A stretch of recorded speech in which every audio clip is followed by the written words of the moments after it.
পুরো বিশ্বের প্রেক্ষাপটটা বুঝবেন। বিশ্বে এরকম যুদ্ধ বিগ্রহ চলছে এবং সারা বিশ্বে মুসলিমদের উপর ব্যাপক নির্যাতন চলছে। এই নির্যাতন থেকে বের হতে হলে আমাদের শক্তি বৃদ্ধি করতে হবে। কি করতে হবে? শক্তি বৃদ্ধি করতে হবে। কিছু কথা খোলামেলা বলতে হবে এখন, কারণ খোলামেলা কথা বলারই সময় এখন। এখন এখন না বললে অনেক দেরি হয়ে যাবে। মুসলিমদেরকে জাতিগতভাবে এখন ঐক্যবদ্ধ হতে হবে। আপোষে এই হিংসা বিদ্বেষ মারামারি কাটাকাটি বন্ধ কর। আমরা সবাই মুসলিম, সবাই একটা জাতি। আমাদের মধ্যে ইখতিলাফ থাকতে পারে, কিন্তু আমরা মত পার্থক্য থাকলেও মতবিরোধে যাব না ইনশাআল্লাহ। আমরা যদি কোনো মুসলিম ভাই আমাকে গালিও দেয়, যদি কোনো মুসলিম ভাই আমাকে গালিও দেয়, আমাদের সাথে শত্রুতাও করে, তারপরেও আল্লাহর দুশমনদের সাথে মোকাবেলা করার জন্য আমরা একসাথে লড়বো ইনশাআল্লাহ। মুসলিমদের মধ্যে ঐক্য আনতে হবে। ঐক্য আনতে না পারি, বিভক্তি বাড়াবো না। ঐক্য আনতে পারছি না, বিভক্তি কমসে কম বাড়াবো না। এটা খেয়াল রাখতে হবে। এরপরে আমাদের মুসলিমদের প্রথম দরকার জ্ঞানের বিপ্লব। কিসের বিপ্লব?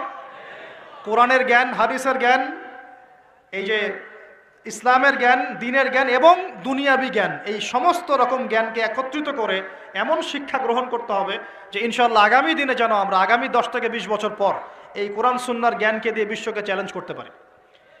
সারা বিশ্বের দিকে তাকিয়ে দেখুন, এক সময় যে বিশ্বটাকে আমরা শাসন করেছিলাম, আমরা বলতে মুসলিমরা, একদিন দুই দিন নয়, প্রায় 1200 বছর।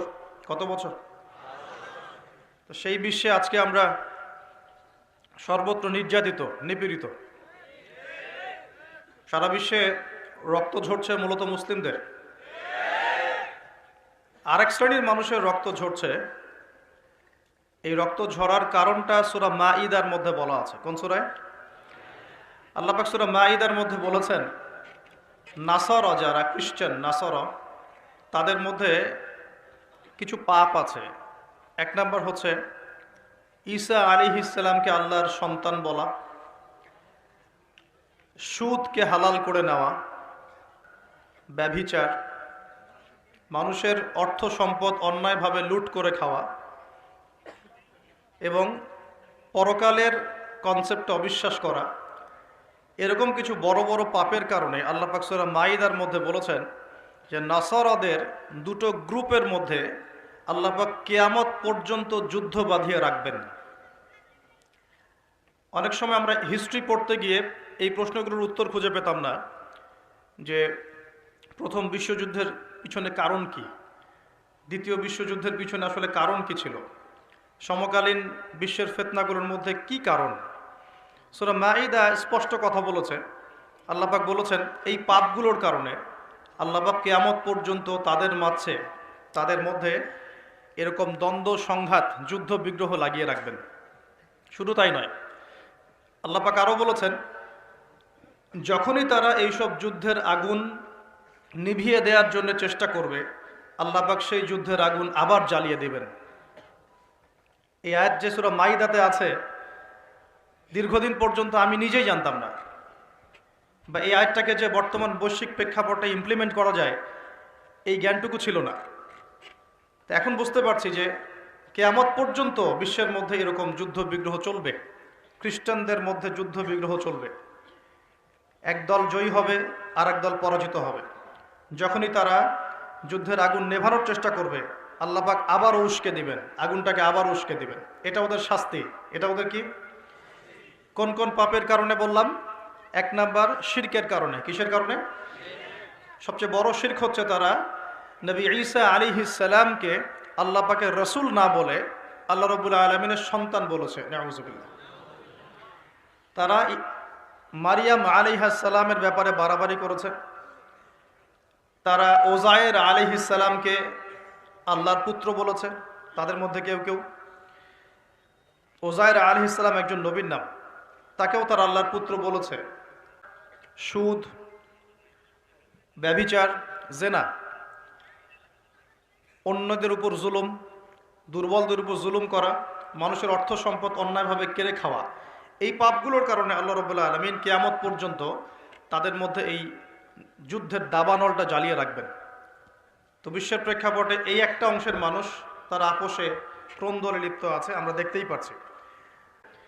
যারা মিলিটারি অ্যাফেয়ার্স সম্পর্কে পড়াশোনা করেন বা চোখ কান খোলা রাখেন, তারাই এগুলো প্রেডিকশন করছেন যে আল্লাহ না করুক সারা বিশ্বের মধ্যে একটা পারমাণবিক যুদ্ধ হতে পারে।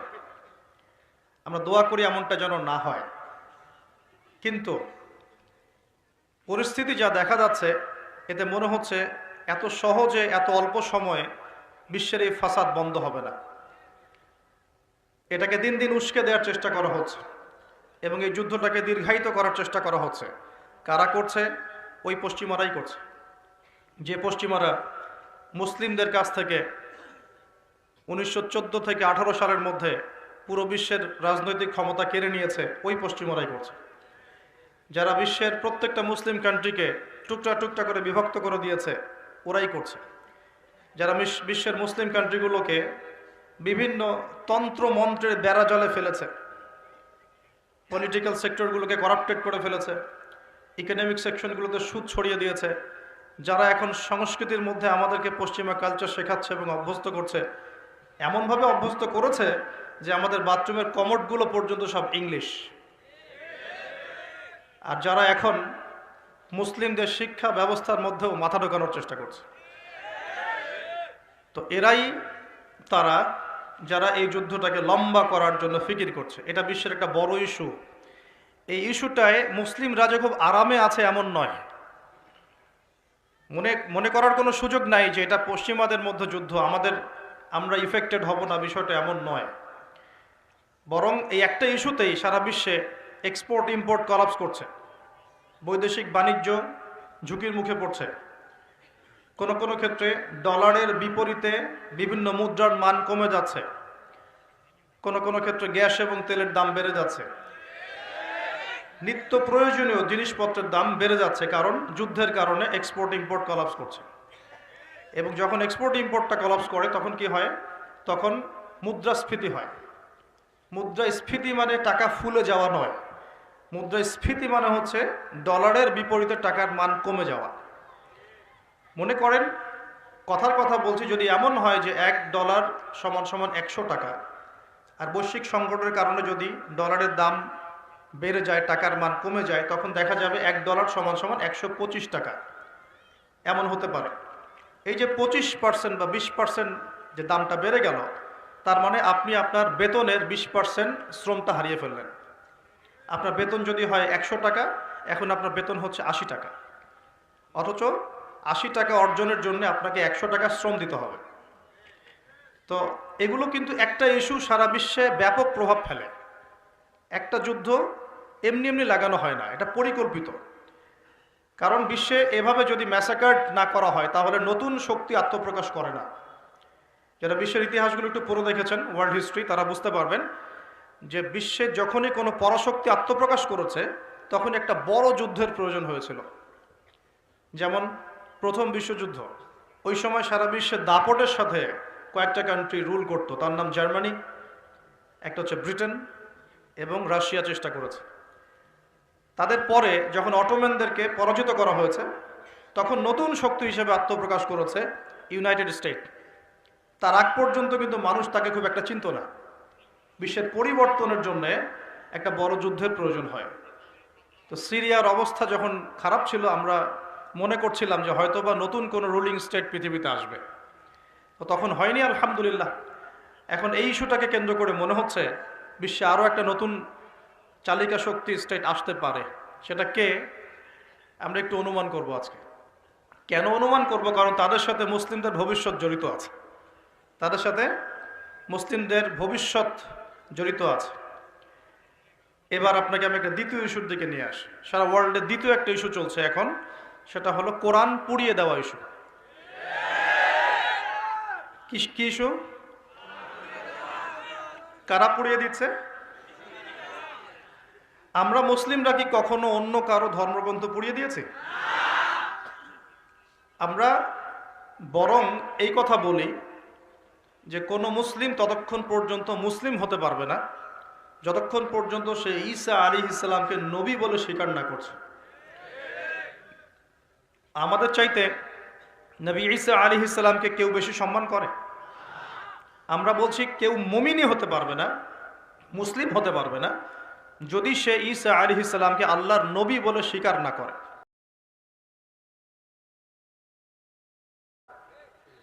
এখন তার অনুসারীর দাবিদাররা তাহলে কেন কোরআন পড়িয়ে দিচ্ছে?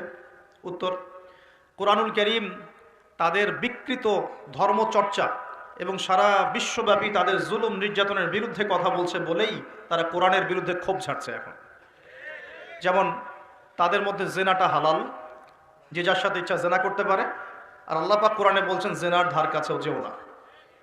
তাদের কাছে সুদটা হালাল, সুদটা ওদের কাছে বৈধ এবং সুদ দিয়ে তারা চলে, অন্য রক্ত চুষে খায়। সুদের ফলাফলটা অনেকটা ঢাকা শহরের মতো। কিসের মতো? একটা অংশ দেখবেন দিন দিন রিচ হচ্ছে, দিন দিন রিচ থেকে রিচার হচ্ছে একটা অংশ, আর একটা অংশ দিন দিন প্রভার্টি এবং ডেস্টিটিউশনের মধ্যে যাচ্ছে। প্রত্যেকটা বড় বড় শহরের এই চিত্র। সুদের মধ্য দিয়ে সারা বিশ্বের একটা অংশের মানুষ দিন দিন ধনী হয়েছে। সবার ক্ষতি হয়নি, কিন্তু ধনীরা আরো ধনী হয়েছে, আর গরিবরা দিন দিন তাদের অর্থ সম্পদের মান হারিয়েছে, তাদের অধিকার হারিয়েছে, তাদের জীবনযাত্রার মান কমে গেছে, প্রভার্টি এবং ডেস্টিটিউশনের মধ্যে চলে গেছে দরিদ্ররা। তারা এক কথায় বলতে পারি দাসত্বের শৃঙ্খলে আবদ্ধ হয়েছে, অর্থনৈতিক দাসত্বের শৃঙ্খলে আবদ্ধ হয়েছে। এটা ব্যক্তি থেকে শুরু করে সমাজ, কোনো কোনো ক্ষেত্রে রাষ্ট্র পর্যন্ত দাস হয়ে গেছে। আপনারা কি শ্রীলঙ্কার কথা জানেন? দেশটা যে দেউলিয়া হয়ে গিয়েছিল, কেন হয়ে গেছে? মূল কারণটা কি? দুইটা কারণ। বল, কয়টা কারণ? অনেকে তিনটা চারটা কারণ বলেন। অর্থনীতিবিদ যারা আছেন, আমাদের দেশের বড় বড় অর্থনীতিবিদ যারা আছেন, তারা 4টা থেকে 5টা কারণ বলেন। আমি স্টাডি করেছি, কিন্তু আমরা ইসলামিক সেন্সে দেখি দুটো কারণ। কয়টা কারণ? 1 নাম্বার দুর্নীতি। 1 নাম্বার কি? দুর্নীতি। 2 নাম্বার হচ্ছে রিবা বা সুদ। ব্যাস, যথেষ্ট। বাকি যেগুলো অপরিকল্পিত প্রজেক্ট ইত্যাদি ইত্যাদি, এগুলো অত মেজর কারণ নয়, এগুলোকে সামাল দেওয়া যেত। মূল কারণ দুটো, একটা হচ্ছে করাপশন বা দুর্নীতি, একটা হচ্ছে রিবা বা সুদ। কেন হচ্ছে বিষয়গুলো? কারণ রিবা। মূল কারণটা কি? রিবা। এবং দুর্নীতি। মূল কারণটা কি? দুর্নীতি এবং রিবা। একটা কথা বলি, দুর্নীতিতে কিন্তু আমরা কম না, অন্তত পক্ষে এদিকে কিন্তু আমরা কম না। একটা সময় ছিল যখন আমরা 1 নাম্বার ছিলাম, মনে আছে? এটা ছিল 2005 সালের কথা। কত সাল? 2005 সাল। এখন আমাদের অবস্থা মাশাআল্লাহ আগের চেয়ে কিছুটা ভালো হয়েছে। এখন আমরা এই যে কারেন্ট অ্যাফেয়ার্স, যারা তোমরা পড়াশোনা করো, বিসিএস কোচিং করছেন, আপনারা জানবেন এখন আমরা কত নাম্বার? 13 নাম্বার। কত নাম্বার? 13 নাম্বার। কিছুটা তো উন্নতি হয়েছে। 1 নাম্বারকে জানেন দুর্নীতিতে কোন কান্ট্রি? সুদান, দক্ষিণ সুদান। কোন কান্ট্রি? দক্ষিণ সুদান কি মুসলিম কান্ট্রি না মুসলিম কান্ট্রি? মুসলিমরা টপে কেন? দুর্নীতির সাথে মুসলিমদের কোনো সম্পর্ক থাকার কথা কি? তাহলে আমরা টপে কেন? 1 নম্বরে কেন? দক্ষিণ সুদান 1 নম্বরে কেন? ওরা কি মুসলিম না? তাহলে শুধু লা ইলাহা ইল্লাল্লাহ মুখে বললেই মুসলিম হওয়া যায় না, যতক্ষণ পর্যন্ত না মানুষ কোরআন এবং সুন্নাহকে আমল করে দেখাচ্ছে। আপনারা কি জানেন সবচেয়ে কম দুর্নীতিপূর্ণ কান্ট্রি কোনটা? জানেন? ডেনমার্ক। হ্যাঁ, কে বলেছে? ডেনমার্ক। তার সাথে আরো একটা কান্ট্রি আছে, তার নাম হচ্ছে নিউজিল্যান্ড। কোন কান্ট্রি? এই দুটো কান্ট্রির কোনোটাই কি মুসলিম কান্ট্রি? তারা কি লা ইলাহা ইল্লাল্লাহ বিশ্বাস করে?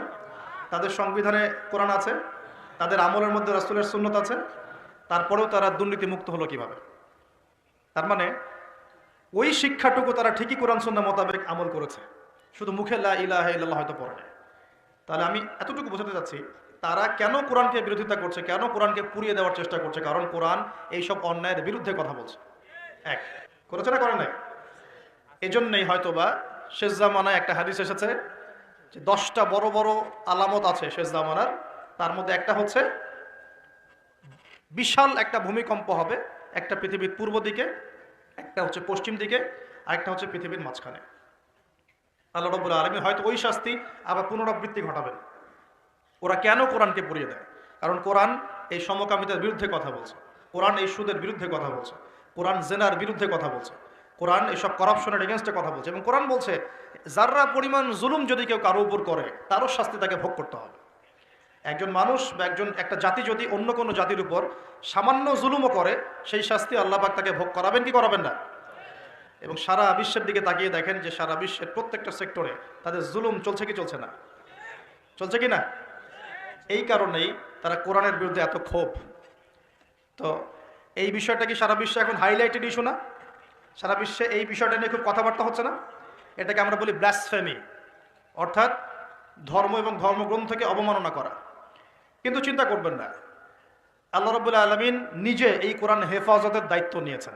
আল্লাহ পাক সূরা হিজরে বলেছেন, ইন্না নাহনু নাযালনা যিকরা ওয়া ইন্না লাহু লাহাফিজুন। নিশ্চয়ই আমি এই কোরআন নাজিল করেছি, এই কোরআন হেফাজত করার দায়িত্ব কার? আল্লাহর। এখানে আমি আপনাকে আরেকটা পয়েন্ট দেখিয়ে সামনের দিকে যাব। এবার ওই দিক থেকে চেহারাটাকে আমাদের দিকে ফিরিয়ে নিয়ে আসেন, মুসলিমদের দিকে তাকান। মুসলিমদের মধ্যে কত পার্সেন্ট মানুষ এখন 5 ওয়াক্ত নামাজ পড়ে? কত পার্সেন্ট মানুষ বিশুদ্ধ করে কোরআন তেলাওয়াত করতে জানে? মুসলিম পরিবারগুলোর মধ্যে কত পার্সেন্ট পরিবারে ইসলামিক পর্দা চালু আছে? মুসলিমদের মধ্যে কত পার্সেন্ট মানুষ হালাল খাওয়ার চেষ্টা করে, হারাম থেকে বেঁচে থাকার চেষ্টা করে? মুসলিমদের মধ্যে কত পার্সেন্ট যুবক এখন জেনা থেকে বেঁচে থাকতে পেরেছ? মুসলিমদের মধ্যে কত পার্সেন্ট যুবক 5 ওয়াক্ত নামাজ পড়ো, ইসলামের বেসিক জ্ঞানগুলো জানো, কোরআন তেলাওয়াত করা, হাদিস পড়তে শেখা, হাদিসের চর্চা করা, কোরআনের তাফসীর পড়া, অনুবাদ পড়া? মুসলিমরা এই বেসিক কাজগুলো কত পার্সেন্ট মানুষ করছে? এদিকে আমাদেরকে বেশি ফোকাস করতে হবে।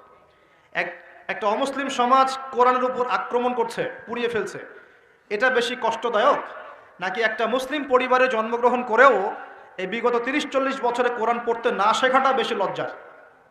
কোনটা? এবার বলেন, একটু চেহারাটা আমাদের দিকে ফেরা নেবে, আয়নার সামনে দাঁড়াই। অমুসলিম, সে কোরআন সম্পর্কে কিচ্ছু জানে না এবং কোরআন তাদের চলমান জাহিলিয়াতের বিরুদ্ধে কথা বলছে, রাগে কোরআন পুড়িয়ে দিয়েছে। বুঝলাম কাজটা খুবই খারাপ, জঘন্য কাজ এবং নিন্দনীয়, ব্লাসফেমি। এটা সারা বিশ্বে একটা মানবতা বিরোধী অপরাধ। এই কাজটা অপরাধ কিনা? আচ্ছা, এখন মুসলিমদের দিকে তাকিয়ে দেখুন। আমি এখন মুসলিম পরিবারে জন্ম নিয়েছি, 20-30-40 বছর আমি কাটিয়ে দিলাম মুসলিম পরিবারে। জন্ম নেওয়ার পরেও, মুসলিম পরিবেশে থাকার পরেও, কোরআন সুন্নাহর বয়ান শোনার পরেও, জুমার নামাজ পড়ার পরেও, ঈদের নামাজ পড়ার পরেও, রমজানের রোজা রাখার পরেও, আলেম ওলামাদেরকে পেয়েও আমি যে কোরআন তেলাওয়াত করতে জানি না, এখন আমাকে কি করা উচিত? উত্তর দেন। এখন আমার কি করা উচিত? কে বড় অপরাধ করেছে? কে বড় অপরাধ করেছে? আমি মুসলিম পরিবারে জন্মগ্রহণ করেও কোরআন পড়তে জানি না, আমি কি বেশি বড় অপরাধী? নাকি যে ব্যক্তি কখনো কোরআন চেনেই না, জানেই না, যে কোরআনকে অবমাননা করছে, কে বড় অপরাধী? আসে আল্লাহ রাব্বুল আলামিন সূরা ফুরকানের মধ্যে বলেছেন যে আল্লাহর রাসূল সাল্লাল্লাহু আলাইহি ওয়াসাল্লাম আমার উম্মত, মানে আমাদের উম্মতে মুহাম্মাদের বিরুদ্ধে আল্লাহর কাছে অভিযোগ পেশ করবেন। কার বিরুদ্ধে? এই যে উম্মতে মুহাম্মাদের বিরুদ্ধে আমাদের নবী মুহাম্মদ সাল্লাল্লাহু আলাইহি ওয়াসাল্লাম একটা অভিযোগ পেশ করবেন। আল্লাহ পাক তাকে বলবেন, হে মুহাম্মদ সাল্লাল্লাহু আলাইহি ওয়াসাল্লাম, তোমার উম্মতের কি হয়েছিল, কেন বিভ্রান্ত হলো? নবী সাল্লাল্লাহু আলাইহি ওয়াসাল্লাম তখন বলবেন যে ইন্না কওমি ইত্তাখাযু হাযাল কুরআনা মাহজুরা। পড়ে দেখেন সূরা ফুরকানে আমাদের নবীজি বলবেন, হে আল্লাহ, আমার উম্মত এই কোরআনকে, যা তুমি আমার প্রতি নাজিল করেছো, এই কোরআনকে অবজ্ঞা করে পরিত্যাগ করেছিল, এই কারণে তারা আজকে পথভ্রষ্ট হয়েছে। এবং নবী সাল্লাল্লাহু আলাইহি ওয়াসাল্লাম আল্লাহর কাছে আক্ষেপ করবেন, অভিযোগ পেশ করবেন যে আমার উম্মতকে আমি কোরআন দিয়ে এসেছিলাম, কিন্তু তারা সেই কোরআন চর্চা করে নাই, পড়ে নাই, কোরআনের হক আদায় করে নাই, এই কারণে তারা আজকে পথভ্রষ্ট হয়েছে। তাহলে আমাদের নবীজি আমাদের বিরুদ্ধে আল্লাহর কাছে ক্ষোভ ছাড়বেন না? তো প্রথম যে শিক্ষাটা আজকে নেওয়া উচিত সেটা হলো, বিশ্বে যা যা ঘটছে এই সব বিষয়গুলোর সাথে আমাদের শেষ জামানো সম্পৃক্ত, এবং প্রত্যেকটা বিষয়ের গভীরে যাওয়ার জ্ঞান আমাদের অর্জন করা উচিত এবং দৃষ্টিভঙ্গি প্রশস্ত করা উচিত। খিদর আলাইহিস সালামের মতো অন্তর্দৃষ্টি অর্জন করা উচিত। পাশাপাশি কোরআন কেন্দ্রিক জীবনটা গড়া উচিত। আমরা কি নিয়াত করতে পারি আগামী রমজান আসার আগেই আমরা সবাই পবিত্র কোরআন তেলাওয়াত করা শিখব ইনশাআল্লাহ? এখানে কি এমন কোনো ব্যক্তি আছেন যিনি পবিত্র কোরআন বিশুদ্ধ করে তেলাওয়াত করতে জানেন না? এমন কেউ আছেন? লজ্জার কিছু নয়। আছেন কি কেউ? থাকতে পারেন। আবার এমন কি কেউ আছেন যে কোরআন তেলাওয়াত করেন কিন্তু আপনার সন্দেহ হয় যে আমি কতটুকু শুদ্ধ পড়ছি, কতটুকু ভুল? এমন কি কেউ আছেন? আছেন। আবার এমনও কি কেউ আছেন যে কোরআন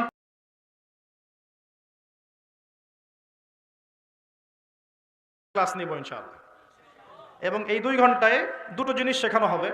এক, যারা পবিত্র কোরআন একদমই তেলাওয়াত করতে পারে না, উইদিন 1 মান্থ তারা কোরআন তেলাওয়াত করা শিখবে ইনশাআল্লাহ। আমি শেখাবো ইনশাআল্লাহ, আপনাদেরকে শিখবেন ইনশাআল্লাহ। একটা কোর্স। সেকেন্ডটা হচ্ছে যারা কোরআন তেলাওয়াত করতে জানেন, কোরআন তেলাওয়াত করতে জানেন কিন্তু কোরআনের অর্থটা বোঝেন না, ইনশাআল্লাহ 1 মাসে তো খুব বেশি কিছু শেখানো যাবে না, কিন্তু 1 মাসের মধ্যে ইনশাআল্লাহ তাআলা আমি আপনাদেরকে এমন একটা কোর্স করাবো ইনশাআল্লাহ 30 দিন, কমপক্ষে কোরআনের 40% অর্থ করতে পারবেন ইনশাআল্লাহ। বলবেন যে 1 মাসে কিভাবে সম্ভব? হ্যাঁ সম্ভব। যদি আমি আপনাকে পথ দেখিয়ে দেই এবং আপনি এই জ্ঞানটা অর্জন করে বাকি সারাটা বছর চর্চা করতে থাকেন এবং স্থানীয় ওলামায়ে কেরামদের সাথে সম্পৃক্ততা রাখেন, মাদ্রাসার সাথে সম্পৃক্ততা রাখেন, আপনি পারবেন ইনশাআল্লাহ। ট্রাই করবেন ইনশাআল্লাহ। শুধু তাই না, দ্বিতীয় যে কথাটা বললাম এর সাথে আপনি নামাজে কি পড়ছেন এটার সম্পূর্ণ অর্থও শিখবেন ইনশাআল্লাহ। পাশাপাশি দৈনন্দিন যে দোয়া কালামগুলো এগুলোর অর্থ শিখবেন ইনশাআল্লাহ। পাশাপাশি আপনি তুলনামূলক আরবি ব্যাকরণ শিখবেন এবং কোরআনিক গ্রামার শিখবেন, কোরআন থেকে গ্রামার। যেমন একটা এক্সাম্পল দিই আপনাকে, সামনে যাই। সূরা ফাতিহা সবার মুখস্থ আছে না? সূরা ফাতিহার মধ্যে মোটামুটিভাবে দেখা যায় 15-20টা কিন্তু শব্দ আছে, ঠিক আছে? এই 15-20টা শব্দের অর্থ এবং গ্রামার যদি আপনি জানেন এবং বোঝেন, তাহলে আপনার জন্য সুসংবাদ হচ্ছে যে সূরা ফাতিহার এই শব্দগুলো কোরআনে বারবার ঘুরে প্রায় ৭,৮০০ বার রিপিট করা হয়েছে। কতবার? ৭,৮০০ বার। এটা আপনিও সার্চ করে দেখতে পারেন। এখন অনেক মেথড চলে আসছে। ৭,৮০০ বার কোরআনের এই শব্দগুলো, সূরা ফাতিহার এই শব্দগুলো বারবার ঘুরে কোরআনে এসেছে ৭,৮০০ বার। তার মানে সূরা ফাতিহার অর্থ যে জানে সে কোরআনের কমপক্ষে ৭,৮০০টা শব্দের অর্থ জানে। কথা বুঝতে পারছেন? এভাবে কোরআনে বাছাইকৃত এমন ১২৫টা শব্দ আছে। কয়টা? মাত্র ১২৫টা এমন শব্দ আছে যেগুলোর অর্থ, ব্যাকরণ এবং আমরা বলি যে ট্রান্সফরমেশন, মানে একটা শব্দ থেকে আরও অনেকগুলো শব্দ তৈরি করার ফর্মুলা বা সূত্র, এগুলো যদি জানা থাকে আপনি কোরআনের এই ১২৫টা শব্দ কোরআনে ঘুরে এসেছে ৪০,০০০ বার। কতবার? ৪০,০০০ বার। বিশ্বাস করতে কষ্ট হচ্ছে, জানি এই কথাগুলো হয়তো নতুন মনে হতে পারে, কিন্তু এটা এখন রিসার্চ, এখন নতুন অনেক মেথড চলে আসে। ৪০,০০০ বার, ৪০,০০০ বার এই শব্দগুলো রিপিট করা হয়েছে। এখন কোরআনে মোট শব্দ কত? মোট শব্দ হচ্ছে ৭৮,০০০। কত হাজার? 78,000 বা ৭৭,৮০০টা। এক্স্যাক্টলি হচ্ছে ৭৭,৮০০টা, অ্যাপ্রক্সিমেটলি বললে 78,000, ৭৮,০০০ শব্দ। এগুলোকে আবার আপনি 3 ভাগে ভাগ করে ফেলতে পারবেন। একগুলো হবে নাউন্স, যেগুলো আমরা নাউন বলি, যা দ্বারা কোনো নাম বোঝায়, যেটা আমরা বিশেষ্য পদ বলি, যেমন আল্লাহ একটা নাউন, ইব্রাহিম একটা নাউন, ইসম, ইসম আরবিতে আমরা বলি কি? ইসম। জিবরিল, মিকাল, ইসমাইল, ইসহাক, ঠিক আছে, মুহাম্মদ, এগুলো সব নাউন্স। এরকম একগুলো শব্দ পাবেন। এগুলো কি বোঝার কিছু আছে না মুখস্থ? এগুলো তো আপনি সহজেই অর্থকালী মুখস্থ করতে পারবেন। দ্বিতীয় ক্যাটাগরিতে আছে ফেল বা ক্রিয়া, যেটা আমরা বলি ভার্বস, যা দ্বারা কোনো কাজ করা বা হওয়া বোঝায়, যেটাকে আমরা বাংলাতে 3 ভাগে ভাগ করি, প্রেজেন্ট, বর্তমান, অতীত আর ভবিষ্যৎ। আবার ইংরেজিতে প্রেজেন্ট, পাস্ট, ফিউচারে ভাগ করি, কিন্তু আরবিতে মাত্র 2 ভাগে ভাগ করা হয়। কয় ভাগে? 2 ভাগে। একটা হচ্ছে ফেলে মাউজি, মানে অতীতকালীন ক্রিয়া, আর একটা হচ্ছে ফেলে মদারে, মানে বর্তমান প্লাস ভবিষ্যৎকালীন ক্রিয়া। এটার ট্রান্সফরমেশন, মানে একটা শব্দ থেকে আপনি এখানে প্রায় প্রচুর শব্দ তৈরি করতে পারবেন। একটা ওয়ার্ড থেকে আপনি আস্তে আস্তে দেখবেন অনেকগুলো ওয়ার্ড তৈরি করতে পারবেন। এই ট্রান্সফরমেশনটা যদি শিখতে পারেন, আপনি কোরআনের একটা বড় অংশ শিখে ফেলবেন, কারণ কোরআনে অনেক শব্দ এই ক্রিয়াপদে আসছে। এই যে না আবুদু, নাস্তাইন, এই যে আমরা পড়ছি না, লা আবুদু মা তা'বুদুন, এগুলো সবই ফেল।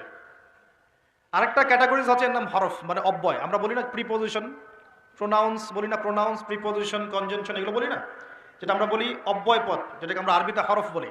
অর্থাৎ ওয়ার্ডস, 2টা ওয়ার্ডসের মধ্যে কানেকশন করে, অথবা 2টা সেন্টেন্সের মধ্যে কানেকশন করে, এই সংযোজন বিয়োজন করে, এগুলোকে হরফ বলে।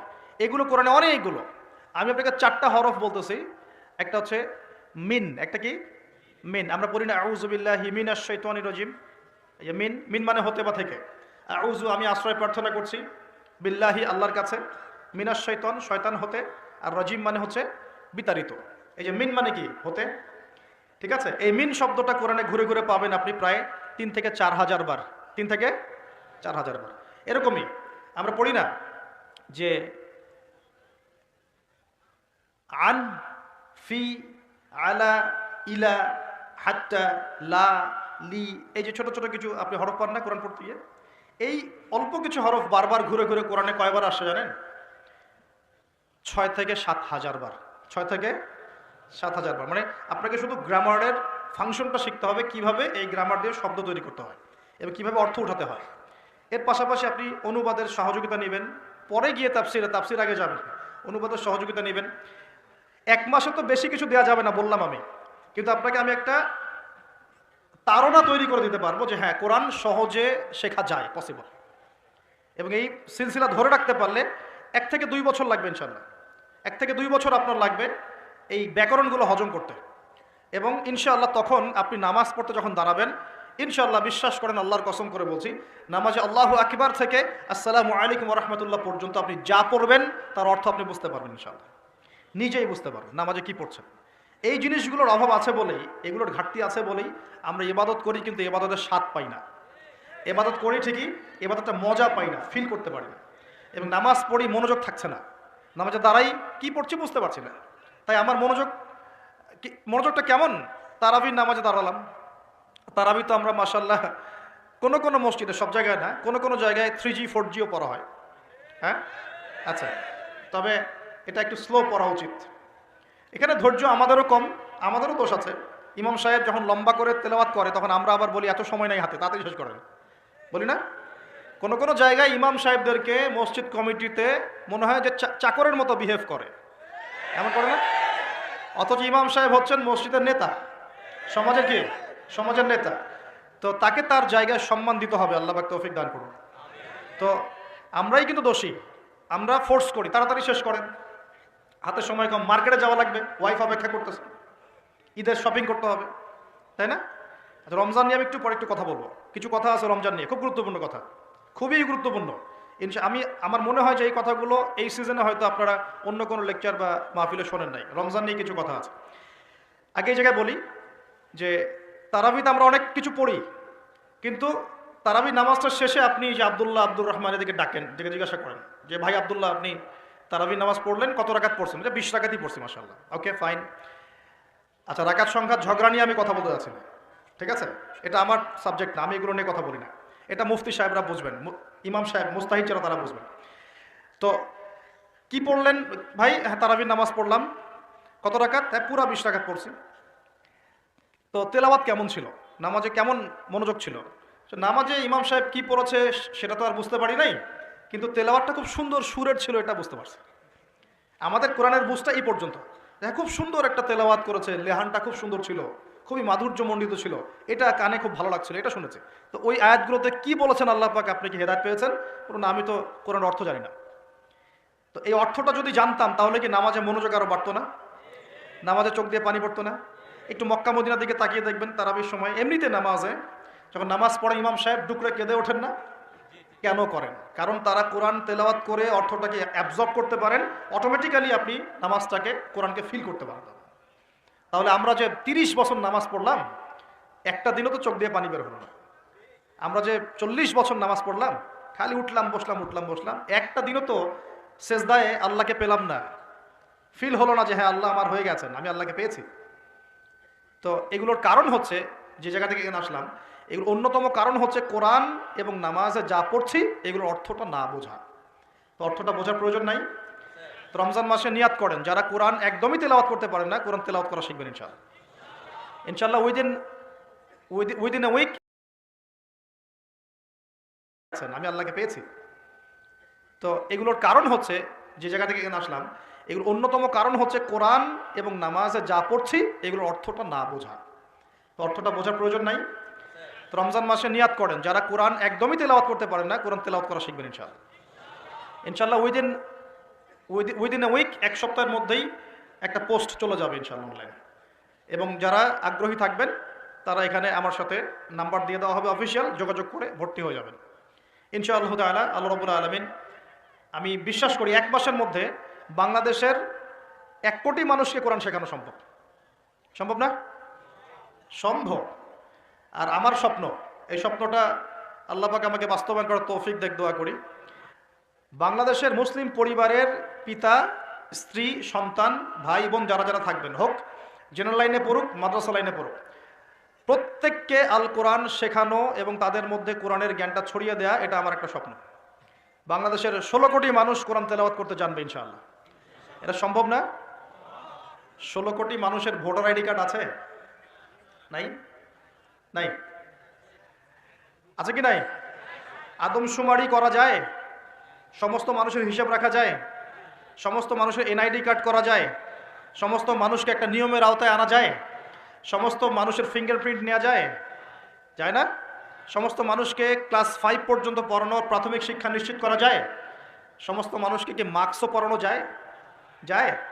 সমস্ত মানুষকে কোরআনও শেখানো যাবে ইনশাআল্লাহ? যাবে না ইনশাআল্লাহ? আল্লাহ পাক তৌফিক দান করুন। আমি এবং বাংলাদেশের প্রত্যেকটা জেলায়, বাংলাদেশের প্রত্যেকটা বড় বড় জেলায়, যেটা আমাদের বিভাগীয় জেলা বলি, এই জেলাগুলোতে একটা করে এমন প্রতিষ্ঠান থাকতে হবে যে প্রতিষ্ঠানে একদম প্লে থেকে মাস্টার্স পর্যন্ত একদম এই পুরো সিলেবাসের মধ্যে জেনারেল, চলমান জেনারেল সিলেবাসের সাথে ইসলামিক নীতি নৈতিকতা এবং কোরআন সুন্নাহর জ্ঞানকে একত্রিত করে ইনশাআল্লাহ একটা কনস্ট্রাকটিভ সিলেবাসে পড়াশোনা করাতে হবে ইনশাআল্লাহ। পারা যাবে? প্রত্যেকটা জেলায় একটা করে এমন যদি মার্কাজ থাকে, দেখবেন সমাজের হালত চেঞ্জ হয়ে গেছে ইনশাআল্লাহ। নাকি আমরা সবাই এখন উল্টাপাল্টা মতবাদগুলি পড়াশোনা করব? আমাদের সন্তানদেরকে কি আপনি আস্তিক বানাতে চান না নাস্তিক বানাতে চান?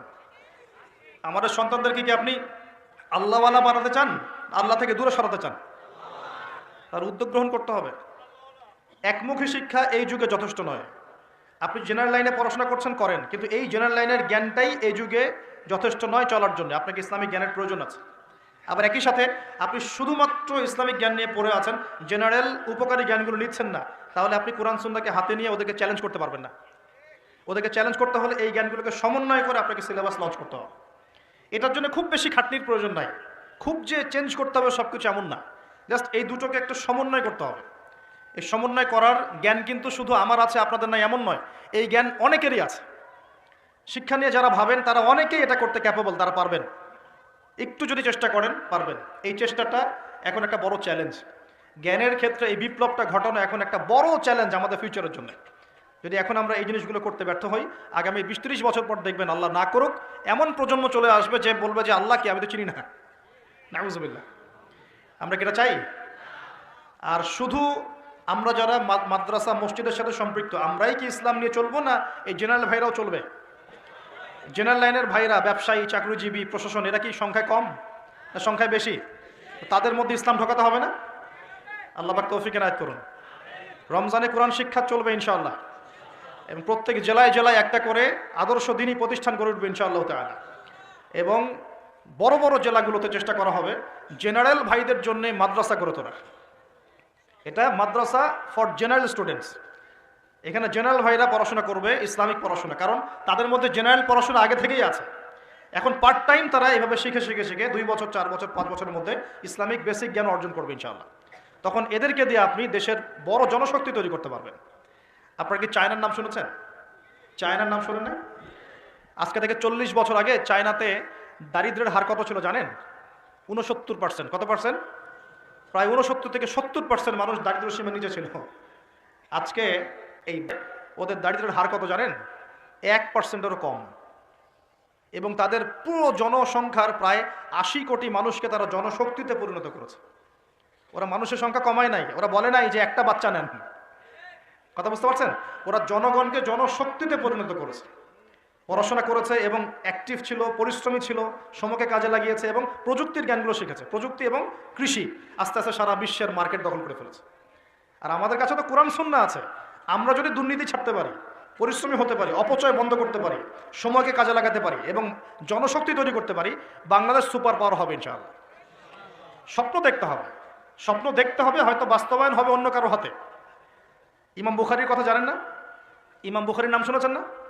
ইমাম বুখারীর ওস্তাদ একদিন ক্লাসে বলছিলেন, এমন কি কেউ আছে আমার ক্লাসে, কি এমন কেউ আছে যে নবীর হাদিসগুলোর মধ্যে সহি জয়ীফগুলো যাচাই বাছাই করে আলাদা করতে পারে? এমন কি কেউ আছে? এই একটা কথা ইমাম বুখারী রাহিমাহুল্লাহর কলবের মধ্যে এমন দাগ কেটেছিল যে তিনি পরবর্তীতে ওই নিয়াত করেছেন যে আমি সেই ব্যক্তি হব ইনশাআল্লাহ, আমি নবীর সব সহি হাদিসগুলোকে আলাদা করে দিব। দেখেন পরে ইমাম বুখারী রাহিমাহুল্লাহ তার যে কিতাব তিনি সংকলন করেছেন, এই কিতাবটা কি কিয়ামত পর্যন্ত অমর হয়ে আছে না? অতএব আমাকে করতে হবে জরুরি না। যদি এই থটসগুলো আপনাদের মধ্যে চলে যায়, পরবর্তীতে কেউ যদি এগুলো বাস্তবায়ন করে তাও চলবে ইনশাআল্লাহ। আল্লাহ পাক আপনাদের সবাইকে কথাগুলো বোঝার তৌফিক দান করুন। আরেকটা খবর দেই, সেটা হলো এটা আমার স্ত্রী আমাকে বলতে বলেছে। আর বাসার ডিপার্টমেন্ট খুব জটিল ডিপার্টমেন্ট, এই ডিপার্টমেন্ট হ্যান্ডেল না করতে পারলে সমস্যা। ঠিক আছে, একটা কথা বলি তারপর সামনে যাই। এক সাহাবী এসেছেন ওমর রাদিয়াল্লাহু আনহুর দরজায়। কার দরজায়? ওমর রাদিয়াল্লাহু আনহু তখন আমিরুল মুমিনিন। আমিরুল মুমিনিন তো বোঝেন, পুরো অর্ধবিশ্বের শাসক তিনি। এতটুকু রাষ্ট্রের না, অর্ধ বিশ্বের শাসক। তো ওই সাহাবী এসে ঘরের কাছে দাঁড়িয়ে আছেন, একটা বিচার নিয়ে আসছেন। কি নিয়ে আসছেন? বিচার। দাঁড়িয়ে আছেন আছেন আছেন, আর ভিতর থেকে কিছু শব্দ শোনা যাচ্ছে, কিছু উচ্চ শব্দ শোনা যাচ্ছে। তো অনেকক্ষণ পর আমিরুল মুমিনিন গেট খুলে বের হয়ে বলছেন, কি সমস্যা, কি জন্য আসছো, কি প্রয়োজন, কি হাজাত? তিনি বলছেন, ইয়া আমিরুল মুমিনিন, আসলে আমি যে বিষয়ে অভিযোগ করতে আসছিলাম, তা আমি দেখলাম যে আমার অবস্থা আপনার চেয়ে ভালো, এই জন্য আমার অভিযোগের দরকার নেই। বুঝতে পারেননি মনে? তখন আমিরুল মুমিনিন তিনি বলছেন যে আসলে দেখো, আমাদের স্ত্রীরা, তাদেরকে আমরা আল্লাহর কাছে একটা বড় বিশাল একটা অঙ্গীকার দিয়ে গ্রহণ করি। তারা আমাদের সন্তান ধারণ করে, আমাদের বাসা দেখাশোনা করে, খাবার দাবার তৈরি করে, কাপড় চোপড় ধোয়, সে আমার অনেক কাজ করে। এই কারণে মাঝে মাঝে তারা যদি একটু রাগটাক ঝাড়ে, তখন একটু সবর করে শুনতে হয়। এটা কে বলছেন? আমিরুল মুমিনিন, যিনি এক হুকুম দিলে পারস্য দখল হয়ে যাবে, একটা হুকুম দিলে রোমান সাম্রাজ্যের পতন ঘটে যায়, সে আমিরুল মুমিনিন বাসায় এইরকম অবস্থা আছে। এখানেও মাদ্রাসা আছে শুনেছি আমি, আপনাদের মাদ্রাসার উদ্যোগে। ক্লাসিক্যাল যে ধারায় চলছে এটা চলুক, পাশাপাশি জেনারেল ভাইদের জন্য ডিপ্লোমা কোর্স চালু করেন, পাশাপাশি নৈশকালীন কোরআন শিক্ষা চালু করেন, পাশাপাশি একটু দাওয়াতের মেহনত করেন। মানে শুধু মাদ্রাসায় গতানুগতিক পড়াশোনাই হবে, নট নেসেসারি, কিছু ইনোভেটিভ চিন্তা করেন, আমাদের পড়াশোনার চিন্তা করেন। যদি প্রত্যেকটা মাদ্রাসায় জেনারেল শিক্ষিত ভাইদের জন্য 2-3 বছরের কোর্স চালু করা হয়, জেনারেল ভাইরা 3 বছর পর ইসলাম শিখতে পারবেন। আমি বলছি না তারা মুফতি হয়ে যাবে, আমি বলছি না তারা একদম মুহাদ্দিস হয়ে যাবে, কমপক্ষে কোরআন তো তেলাওয়াত করা শিখবে, আরবি ভাষা তো শিখবে, কমপক্ষে আকীদার কিছু মৌলিক জ্ঞান তো শিখবে, নবীজির 40টা হাদিস তো কমসে কম শিখবে, ফিকহের কিছু জ্ঞান শিখবে, রাসূলের জীবনী শিখবে, ইসলামের ইতিহাস তো শিখতে পারবে। এবং এগুলো লঞ্চ করলে দেখবেন আপনারা জায়গা দিয়ে কুল পাবেন না। হাজার হাজার জেনারেল শিক্ষিত ভাই মুখিয়ে আছে এমন কিছুর জন্য। আল্লাহ পাক আমাদের মাদ্রাসা পরিচালকদেরকে বোঝার তৌফিক দিন এবং এই ধরনের পদক্ষেপগুলো গ্রহণ করার তৌফিক দান করুন। তো প্রিয় ভাইরা, বিশ্ব পরিস্থিতি সম্পর্কে সচেতন থাকেন এবং আসন্ন রমজানটাকে কাজে লাগান। কোরআন পুড়িয়ে দেওয়ার ইস্যুটা হোক আমাদের কোরআন শিক্ষার প্রেরণা, কোরআন পুড়িয়ে দেওয়ার ইস্যুটা হোক কোরআন শেখার প্রেরণা, যে আমি মুসলিম পরিবারে জন্ম নিয়েছি, আমি কেন কোরআন শিখব না। আসুন কোরআন শিখি, কোরআন বুঝি এবং কোরআন দিয়ে আমরা জীবন গড়ি। আল্লাহ পাক তৌফিক এনায়েত করুন। মুসলিমরা পড়ে আছে যে ওঠেন বসেন, হ্যাঁ, চা খাই কফি খাই, ডিজে জিকির। আর আমরা তো দুটো জিনিস খুব ভালো পারি, এক হচ্ছে সমালোচনা, এক হচ্ছে ট্রল করা। এই ট্রল করতে করতে এক জোকারকে বানিয়ে দিয়েছেন আলেম, হ্যাঁ, এক বাউলকে বানিয়ে দিয়েছেন আলেম,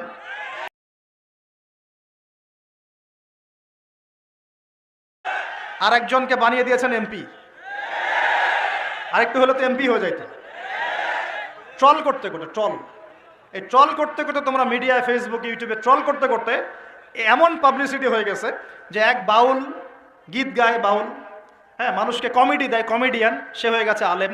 বড় বড় আলেমের ভুল ধরে আর তাদের বিরুদ্ধে কথা বলা শুরু করে এখন। আর একজনকে ট্রল করতে করতে করতে প্রায় এমপি বানিয়ে ফেলেছেন। এই দুটো স্বভাব চেঞ্জ করতে হবে জাতির। এই মজা নেওয়ার মানসিকতা, ট্রল করার মানসিকতা বন্ধ করতে হবে এক। আর ইস্যু নিয়ে লাফালাফি করা যাবে না, ইস্যু পাগল হওয়া যাবে না। ইস্যু পাগল হয়ে সমালোচনার সংস্কৃতি ত্যাগ করতে হবে। আমাদের ঠান্ডা মাথায় চিন্তা করতে হবে যে আসলে আমরা কি করছি, কেন করছি, ইন ফিউচার আমাদের কি হবে, আমাদের সন্তানদের ভবিষ্যৎ কি, দিনের ক্ষেত্রে আমরা কি করতে পারি, আস্তে আস্তে কিভাবে ইসলামকে আগাবো, সর্বমহলে কিভাবে ইসলাম ঢোকাবো, চিন্তা করতে হবে। এভাবে এলোমেলো কাজ করে লাভ নাই। এলোমেলো একটা ইস্যু এখন আরেকটা ইস্যু পরে, এই ইস্যু পাগল হবেন না, ট্রল পাগল হবেন না, ব্যক্তিত্ব ধরে রাখেন। কিছু কিছু মানুষ ওয়াজ মাহফিল স্টেজে বসে মেয়েদের মতো কথা বলে, মেয়েদের মতো ঢং করে কথা বলে। আশ্চর্য! কেউ কেউ এসে গীত গাচ্ছে, কেউ কেউ এসে ডিজে জিকির করছে, কেউ কেউ মানুষকে উঠবস করাচ্ছে। আজীব একটা ব্যাপার। ওয়াজ মাহফিলের এই মঞ্চগুলো কি সার্কাস হয়ে গেল? এই মাহফিলগুলো বরকতময়, মানুষ দূর দূরান্ত থেকে এখানে আসে। কি জন্য আসে? যাতে একজন ভালো মানের আলেম, ভালো স্কলার, ভালো দায়ী কেউ আসবেন, কনস্ট্রাকটিভ কোনো কথা হবে, আমরা একটা মেসেজ পাবো, বাসা চলে যাবো। এখানকার এক একটা সেকেন্ড ইম্পর্টেন্ট, এক একটা মিনিট ইম্পর্টেন্ট। বসে বসে বসে বসে স্ত্রীর সাথে কথা পর্যন্ত বলতেছে, বসে বসে কি কি দেখবেন, কত কি সার্কাস দেখতে হচ্ছে। সার্কাস চলতেছে বাংলাদেশের মাটিতে। কি ফাইজলামি শুরু হলো এগুলো? আমরা কি আমাদের গায়রত ব্যক্তিত্ব সব হারিয়ে ফেললাম নাকি? আর এসব এদেরকে ঘটা করে ডেকে এনে লক্ষ লক্ষ টাকা খরচ করে এই মাহফিল করতে হবে? এর চেয়ে তো মসজিদ ভিত্তিক তালিম চালু করা অনেক ভালো। বিশ্বাস করেন, আমি আপনাদেরকে ওয়াদা করছি যে এবার যে মাহফিলে এসে আমার যে অভিজ্ঞতা হয়েছে, এর পরের বছর আমি এত মাহফিলে যাব না। আমি নিজেই বলতেছি, অল্প কিছু মাহফিল হয়তো হাতে নেওয়া হবে, যেটাতে কোয়ালিটি থাকবে, ভালো পরিবেশ আছে, কথা বলার পরিবেশ, শিক্ষিত মহল আছে, ভালো কমিটি আছে। আমার খুব বাজে বাজে কিছু অভিজ্ঞতা হয়েছে। মনে হয়েছে যে আমি মনে হয় এখানে এসে খারাপ হয়ে গেলাম, মনে হচ্ছে আমি আগেই মনে হয় ভালো ছিলাম, এখানে এসেই খারাপ হয়ে গেলাম, এমনও মনে হয়েছে। আগেই ভালো ছিলাম, মসজিদে খুতবা দিতাম, মসজিদ ভিত্তিক সেমিনার হতো, একটা হাদিসের উপর দার্স হতো, এগুলো অনেক ভালো ছিল। আমি বলছি না যে এর সব কিছুই খারাপ, এটা বলছি না, কিন্তু এখানকার একটা অংশ আছে যেটা এই পবিত্র জিনিসটাকে অপবিত্র করে ফেলছে। এখানে ইসলামিক বিষয়গুলোকে অন্যের সামনে হাসি ঠাট্টার পাত্র বানানো হচ্ছে। এখানে অহেতুক কেচ্ছা কাহিনী বলে অনেক জায়গায় সময় নষ্ট করা হচ্ছে। হ্যাঁ, কোনো কোনো ক্ষেত্রে মাহফিল টাকা কালেকশনের মৌসুম বানানো হচ্ছে, কোনো কোনো ক্ষেত্রে এখানে পাবলিসিটি, পপুলারিটি, ভাইরাল হওয়ার চেষ্টা করা হয়েছে, কোনো কোনো ক্ষেত্রে কাজ নাই সারাদিন এর পিছনে কে, ওর পিছনে কে, ওর কোন দোষ, এর কোন দোষ, এগুলোর চর্চা করা হয়েছে, এগুলো চলেছে। আমি নিজেও নিয়াত করেছি যে এখান থেকে আস্তে আস্তে আমি সরে যাব। কাজ করার অনেক জায়গা আছে, শিক্ষা প্রতিষ্ঠানে কাজ করা যায়, দিনের দর্শ দেওয়া যায়, নিজে জ্ঞান অর্জন করা যায়, বড় বড় ডিগ্রি সার্টিফিকেট অর্জন করা যায়, পড়াশোনা করা যায়, পিএইচডি করা যায়, অনেক কাজ করা যায়। দিনের জন্য কাজ করতে সোশ্যাল কাজ করা, সামাজিক কাজ করা যায়, সামাজিক সংগঠন করা যায়, যেটা নন পলিটিক্যাল, নন প্রফিটেবল, এমন কিছু নন প্রফিটেবল অর্গানাইজেশন করা যায়, মানুষের মানবতা সেবায় কাজ করা যায়। অনেক ক্ষেত্র আছে কাজের, এটা একমাত্র ক্ষেত্র নয়। তো এই জায়গাটার পবিত্রতা ধরে রাখেন, না হলে যত দিন যাবে এগুলো যদি এভাবেই চলতে থাকে, ওয়াজ মাহফিল এবং দিনের ব্যাপারে এক শ্রেণীর মানুষের একটা বিরূপ ধারণা তৈরি হয়ে যাবে, যেটা অলরেডি হয়েছে বাংলার মাটিতে। আপনারা বুঝতে পারছেন না, অলরেডি হয়েছে বাংলার মাটিতে। মানুষ মজা করে এগুলো দেখলে, ট্রল করে। এখন কেন করে? কারণ আমরা এগুলোকে হাসি ঠাট্টার পাত্র বানিয়েছি, আমরা ট্রল করেছি, আমরা এগুলোকে ছড়িয়ে দিয়েছি। আল্লাহ পাক আমাদেরকে বোঝার তৌফিক দান করুন। আর ইউটিউবার, ফেসবুকার যারা থাকবে, তোমাদেরকে বলি একটা নসিহত, চিলে কান নিল টাইপের মানুষ হবে না কখনো। চিলে একটা কান নিল, বাস তুমি দৌড়ানো শুরু করলা, এ ধরনের মানুষের কোনো ব্যক্তিত্ব থাকে না, এ ধরনের মানুষের কোনো সততা থাকে না। এরা স্রেফ কিছু ভিউজ এবং ডলার চায়, আর কিছু না। এবং এর মধ্য দিয়ে ইসলামের উপকারের জায়গায় বড় বড় ক্ষতি হয়ে যায়। কি প্রচার করা যাবে, কি করা যাবে না, কোন অংশটুকু দেওয়া যাবে, কোনটা দেওয়া যাবে না, কোনটা দিলে কি ইম্প্যাক্ট করতে পারে, এটার জ্ঞান তোমাকে অর্জন করতে হবে। আল্লাহ রাব্বুল আলামিন আমরা সবাইকে বিষয়গুলো বোঝার তৌফিক দান করুন। উম্মাকে নিয়ে স্বপ্ন দেখবেন। আমি বলি কি প্রিয় ভাইয়েরা, নিজে আগে নিজের কবরের ফিকির করি, নিজে আগে নিজের কবরের ফিকির করি যে আমাদেরকে আমাদের কবরে যেতে হবে, কি নিয়ে যাব, কতটুকু নামাজ পড়লাম, কতটুকু আমল করলাম, কতটুকু কোরআন চর্চা করলাম, কতটুকু দিনের এলেম অর্জন করেছি, আমল করেছি, বাস্তবায়ন করেছি, এই ফিকিরটাকে করি। অন্যের পিছনে পড়ে থাকার চাইতে আগে নিজের পিছনে পড়ে থাকি, নিজের চেহারাটাকে আয়নায় দেখি। আল্লাহ পাক তৌফিক দান করুন। এরপর প্রিয় ভাইয়েরা, যেটা বেশি প্রয়োজন সেটা হলো আমাদের সন্তানদেরকে মানুষ করে যাওয়া। আমাদের সন্তানদেরকে মানুষ করে যেতে না পারলে সমস্যা। এখন যা পড়াশোনা হচ্ছে দেখতেই পাচ্ছেন কি হচ্ছে, এভাবে চলতে থাকলে সমস্যা আছে। জ্ঞান কাকে বলে? আল্লাহ পাক সূরা আলাকে বলেছেন, ইকরা বিসমি রাব্বিকাল্লাযী খালাক, পড়ো তোমার সেই রবের নামে যিনি তোমাকে সৃষ্টি করেছেন। এই আয়াতের অর্থ কি? প্রত্যেক ইনস্টিটিউশনে আয়াতটা লেখা আছে দেখবেন, কিন্তু অর্থটা কি? অর্থ হচ্ছে, শোনেন, জ্ঞান সেটাই, ইকরা পড়ুন আপনার রবের নামে, জ্ঞান সেটাই যা আমাকে আমার রবের দিকে নিয়ে যাবে, রবের কাছাকাছি নিয়ে যাবে। যে জ্ঞান আমাকে রব থেকে দূরে সরিয়ে দেয় সেটা জ্ঞান না, সেটা জাহেলিয়াত। তাহলে ভালো করে দেখতে হবে আমি কি পড়ছি, কেন পড়ছি, জ্ঞানের উদ্দেশ্যটা কি? আমার জ্ঞানের উদ্দেশ্য কি খালি দুনিয়া, না পরকালে বাঁচতে হবে? এই বিষয়টা আমাকে দেখতে হবে। সন্তানদেরকে মানুষ করে যান, স্পেশালি যুবকদের দিকে আমি বলবো, ফোকাস করব। এই যুব সমাজের হাতে এই দেশ এবং উম্মার ভবিষ্যৎ নির্ভর করছে। এই যুবকদের হাতেই এই জাতি এবং এই দেশ এবং এই উম্মার ভবিষ্যৎ নির্ভর করছে। অথচ তোমরা কি করছো? অথচ তোমরা বেনামাজি পড়ে আছো, অথচ তোমরা যাকাত দিচ্ছ না, রমজানের রোজা রাখছো না, তোমরা উযু গোসলের মাসআলা বলতে পারছো না, তোমরা ঈমান আকীদা ঠিক করছো না, নবীর 40 হাদিস মুখস্থ করছো না, কোরআন পড়া শিখছো না। যুবকদের হাতে এই দেশ এবং জাতির ভবিষ্যৎ। সেই যুবকরা পড়ে আছে এখন মাদকের নেশায়। এই যুবকদের একটা বড় অংশ মেয়েদের পিছনে তার জীবন নষ্ট করে দিচ্ছে। এই যুবকদের একটা বড় অংশ এখন পর্নোগ্রাফিতে আসক্ত হয়ে বসে আছে। এটা কিন্তু কেউ অ্যাভয়েড করতে পারবে না। আমরা যারা অনলাইনে ঢুকি, অনলাইনে যারাই ঢুকেছি তাদের চোখে এরকম নগ্নতা পড়েছে। কি দাড়িওয়ালা, কি টুপিওয়ালা, কি আলেমা, কি জালেম, সবার একই অবস্থা। অনলাইনে যে ঢুকেছে তার চোখে নগ্নতা পড়েছেই পড়েছে। আর এটা স্কিপ করার তো বুদ্ধি নাই, চালাতে হচ্ছে আপনাকে। কোনো কোনো সময় হোয়াটসঅ্যাপ চেক করতে হচ্ছে, ফেসবুক অ্যাকাউন্ট প্রয়োজন হচ্ছে, কারণ আপনি খবর রাখতে চাচ্ছেন। ইউটিউবিং করতে হচ্ছে, ইউটিউব দেখতে হচ্ছে। একটা ভালো কিছু দেখবেন, সেখানেও অ্যাড চলে আসছে। অতএব এখানে কি করবো? ফাত্তাকুল্লাহ মাস্তাতাতুম, সাধ্যমতো আল্লাহকে ভয় করতে হবে, চরিত্র পবিত্র রাখতে হবে, হালাল উপার্জনের সোর্স তৈরি করা মাত্রই বিয়ে করে ফেলতে হবে। বিয়ে ছাড়া চরিত্র হেফাজতের অন্য কোনো পদ্ধতি নাই। এই চিরকুমার সঙ্গটঙ্গ যোগ দিয়ে লাভ নাই।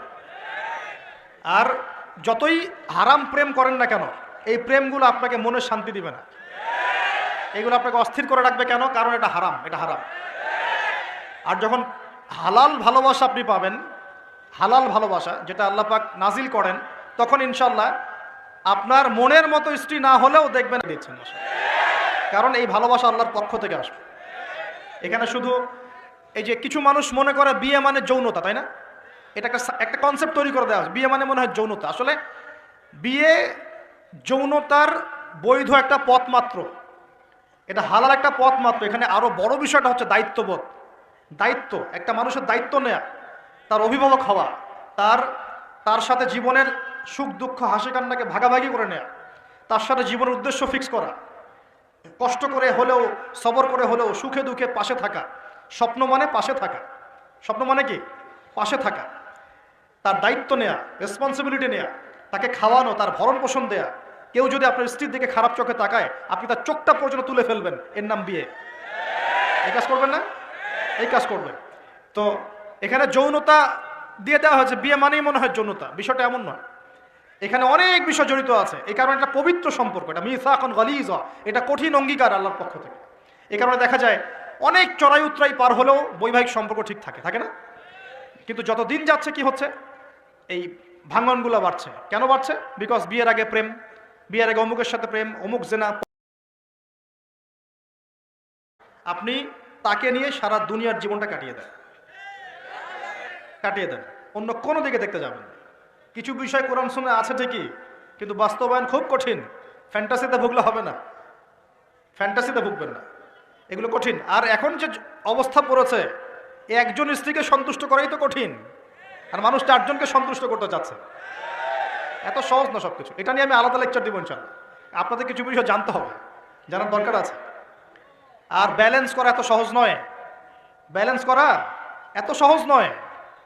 সর্বোচ্চ চেষ্টা করার পরেও দেখবেন, সর্বোচ্চ চেষ্টা করার পরেও দেখা যাবে দিন শেষে আপনি অপরাধী হয়ে বসে আছেন। আর আমি একটা লেকচারে বলেছি না, পুরুষ মানুষ বোকা। পুরুষ মানুষ কেন বোকা? কারণ সে সবাইকে খুশি করতে চায়। সে চায় মা সুখে থাক, বোন সুখে থাক, স্ত্রী সুখে থাক, যদি আরও স্ত্রী থাকে ও সুখে থাক, সন্তানরা সুখে থাক, সবাই ভালো থাক। এবং তাদের ভালোর জন্য তারা কত কষ্ট করে, দিন রাত ডিউটি করে, অফিসে যায় আসে, জ্যাম ফেস করে, মানসিক প্রেশার নেয়, শারীরিক প্রেশার নেয়, নাই না? অথচ এই কষ্ট কিন্তু মহিলারা বোঝে না। বোঝে? সবাই বোঝে না। আছে অনেক ভালো স্ত্রী আছে, কিন্তু সবাই কিন্তু বোঝে না। মনে করে যে পুরুষ মানুষ মনে হয় ভোগবাদী, খালি মেয়েদেরকে ভোগ করতে চায়। অথচ সবাইকে সুখে রাখার এই চেষ্টায় একজন পুরুষ দিন শেষে নিজেই সুখী হয় না। বহু পুরুষ শেষ বয়সে গিয়ে একাকিত্বে ভোগে, একা হয়ে যায়। এই জন্য বলছি, ফ্যান্টাসি বাদ দেন। ফ্যান্টাসি বাদ দিয়ে হালাল রিজিক হয়েছে, একটা নেককার পরহেজগার মেয়ে দেখে বিয়ে করে ফেলেন, ব্যাস তাকে নিয়ে দুনিয়ার ছোট্ট জীবনটা কাটিয়ে দেন। আর জান্নাতে তো হুর করে অপেক্ষা করছে ইনশাআল্লাহ। কি মনে করেন অপেক্ষা করছে না? এই লেকচার বাসায় গেলে কি হবে আমার অবস্থা আমি জানি না, কিন্তু বলছি আছে তো। সবচেয়ে শেষে যারা জান্নাতে যাবে, একদম লাস্টে, তাদের প্রত্যেককে আল্লাহ পাক কমপক্ষে 2 জন করে হুর দিবেন। আর যারা আল্লাহ রাব্বুল আলামিনের রাস্তায় শহীদ হয়ে গেছে, এখনো যাচ্ছে বা হয়েছে বা হবে, তারা কি 72 জন। কতজন? 72 জন হুর আল্লাহ রাব্বুল আলামিন দিবেন। বাস ইস্যু তৈরি করে দিলাম, এখন নাস্তিকরা লেগে পড়বে, এতগুলো মেয়ে কেন, কি ইত্যাদি ইত্যাদি। এসব বিষয়ের দিকে আমাদের দেখার দরকার নেই। আল্লাহ পাক আমাকে আপনাকে দিলে ওর কি কোনো সমস্যা? প্রিয় ভাইয়েরা, যুবকদের কথাই বলছিলাম যে এখন এই যুবকদের হাতে দেশের ভবিষ্যৎ, উম্মার ভবিষ্যৎ। কিন্তু বাস্তবতা হচ্ছে আমরা বেশিরভাগ পর্নোগ্রাফিতে আসক্ত হয়ে গেছি, হারাম সম্পর্কে আসক্ত, হারাম রিজিকে আসক্ত, মাদকে আসক্ত। এখান থেকে বেরিয়ে আসতে হবে। বেরিয়ে আসার পদ্ধতি কি? এই যে আমার হাতে যে কিতাব দেখছেন, আল কোরআন, এই কোরআন আপনার সমস্ত হতাশা দূর করে দিবে ইনশাআল্লাহ। এই কোরআন আপনার সমস্ত কষ্ট দূর করে দিবে ইনশাআল্লাহ। মানুষ বেকারত্বের সমস্যায় ভোগে, পারিবারিক চাপে পড়ে, হ্যাঁ, বন্ধু বান্ধবদের পাল্লায় পড়ে, বা গার্লফ্রেন্ড চলে গেছে ছেড়ে, এইসব কারণে মাদকের কাছে যায় শান্তি পাওয়ার জন্য। কোরআনের কাছে আসো, শান্তি পাবে ইনশাআল্লাহ। 5 ওয়াক্ত নামাজে আসো, শান্তি পাবে ইনশাআল্লাহ। আমরা যুবক ভাইদেরকে রিকোয়েস্ট করব, এই যে সামনে রমজান, এই রমজানে আল্লাহর ওয়াস্তে কোরআনটা পড়া শিখে ফেলেন। এবং যারা পড়তে জানেন, কোরআন এবার এই মাসে খতম হবে ইনশাআল্লাহ। প্রত্যেক দিন কমপক্ষে 1 পারা করে, প্রত্যেক দিন 1 পারা পারা যাবে ইনশাআল্লাহ। মাত্র 1 ঘন্টা সময় লাগবে 1 পারা পড়তে, 1 পারা পড়তে 1 ঘন্টা লাগবে।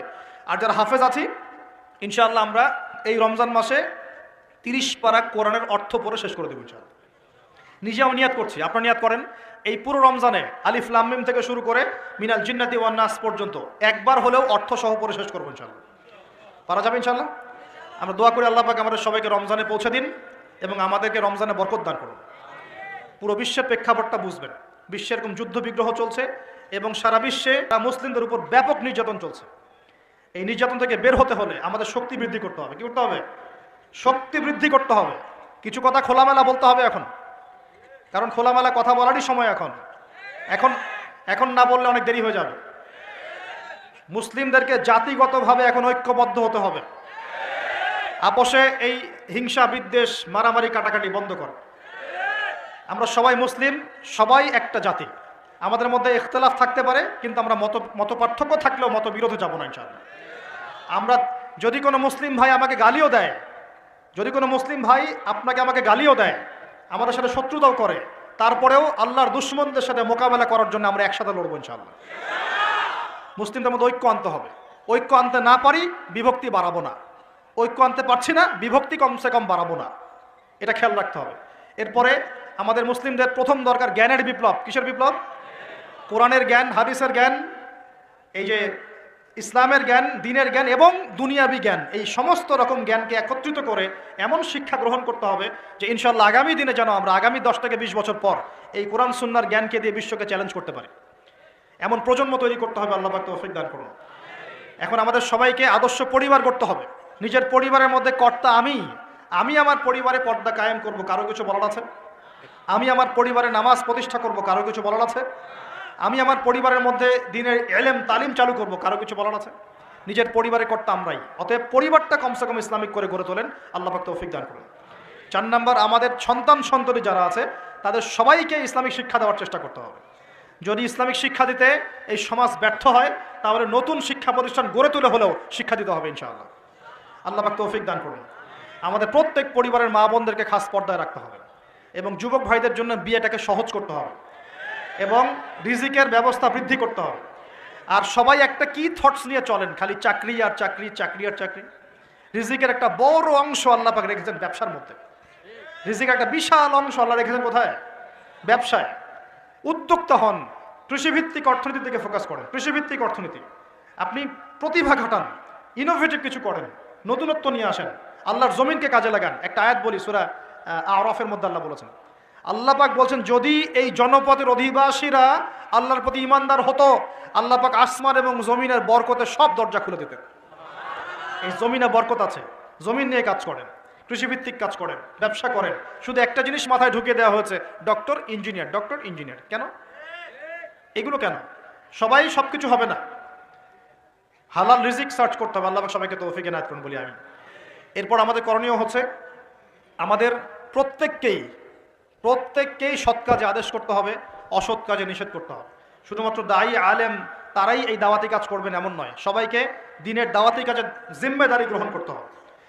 দাওয়ার সাথে যারা সম্পৃক্ত আছে তাদের সাথে পরামর্শ করবেন, চলবেন ফিরবেন। তা'মুরুনা বিল মা'রুফ, তোমরা সৎ কাজে আদেশ করবে। ওয়া তানহাউনা আনিল মুনকার, অসৎ কাজে নিষেধ করবে। ওয়া তু'মিনুনা বিল্লাহ, এবং আল্লাহর প্রতি ঈমান রাখবে। তবেই কুনতুম খায়রা উম্মাহ, তোমরা শ্রেষ্ঠ জাতি হতে পারবে। আল্লাহ পাক তৌফিক দান করুন। আরেকটা বিষয় বলি, সেটা হলো আল্লাহ পাক আমাদের সবাইকে কিছু প্রতিভা দিয়েছেন। এই প্রতিভাগুলোকে, যার প্রতিভাকে, লেখার প্রতিভা, বলার প্রতিভা, চিন্তা করার প্রতিভা, সংগঠিত করার প্রতিভা, আপনার অর্থনৈতিক সামর্থ্য, রাজনৈতিক ক্ষমতা, যা আল্লাহ পাক যাকে দিয়েছেন, এই বিষয়গুলোকে ইসলামের কল্যাণে ব্যয় করতে হবে। আল্লাহ পাক তৌফিক দান করুন। এবং আরও করতে হবে, অমুসলিম ভাই বোন যারা আছে আমাদের দেশে এবং সমাজে, তাদের কারো সাথে কোনো রকম দ্বন্দ্ব সংঘাতে যাবেন না, বরং তাদেরকে ইসলামের সৌন্দর্য তুলে ধরবেন তাদের সামনে এবং তাদেরকে ইসলামের দাওয়াত দিবেন। দাওয়াত দিয়ে তাদেরকে ইসলামের দিকে দীক্ষিত করার চেষ্টা করবেন। যদি এই যে আমরা তো আপোষে মারামারি কাটাকাটিতে লিপ্ত আছি, আপনারা তো খবরই রাখেন না যে বাংলাদেশে কত মানুষ বিধর্মী হয়ে যাচ্ছে, জানেন? এই যে উত্তরাঞ্চল সহ পার্বত্য এলাকা, বর্ডার এলাকা সব ঘুরে দেখেন যে কত মানুষ দিন দিন বিধর্মী হয়ে যাচ্ছে। দেখেন ওই দিন টনক নড়বে যেদিন দেখবেন 50%ই হয়ে গেছে বিধর্মী, ওই দিন টনক নড়বে। আল্লাহ না করুক। অতএব আমাদেরকে বসে থাকলে চলবে না, আমাদেরকে দাওয়াতি কাজ করতে হবে। দিন ইসলামের দাওয়াত, কোরআনের দাওয়াত সবার সামনে উপস্থাপন করতে হবে। আল্লাহ পাক আমাদের সবাইকে দায়ী হওয়ার তৌফিক দান করুন। কমপক্ষে পার্ট টাইম, দিনে 1 ঘন্টা, দিনে আধা ঘন্টা হলো দাওয়াতি কাজ করতে হবে। আর দাওয়াতি কাজ করার আগে কি লাগবে? জ্ঞান লাগবে। সেই জ্ঞানটা অর্জন করতে হবে। জ্ঞান অর্জন করার পদ্ধতিগুলো বললাম, এভাবে অর্জন করতে হবে। এবং জ্ঞানী মানুষদের সাথে থাকতে হবে। আল্লাহওয়ালা জ্ঞানী মানুষ এবং যারা আল্লাহর মারেফতওয়ালা মানুষ, আল্লাহ নূরওয়ালা মানুষ, এই মানুষগুলোর সাথে থাকতে হবে। যারা গোলালো মার্কা মানুষ এখানে থেকে কিছু শিখতে পারবেন না। সব তরকারিতে চলে, এই সব তরকারিতে লাভ নেই। যারা হককে হক বলতে পারে, বাতিলকে বাতিল বলতে পারে, আল্লাহ পাকের জমিনে তারা সম্মানিত ইনশাআল্লাহ। জমিনের উপর বেঁচে থাকলেও সম্মানিত, মাটির নিচে চলে গেলেও সম্মানিত ইনশাআল্লাহ। আল্লাহ রাব্বুল আলামিন এমন মানুষের সংখ্যা বাড়িয়ে দিন এবং তাদের সাথে আমাদেরকে থাকার তৌফিক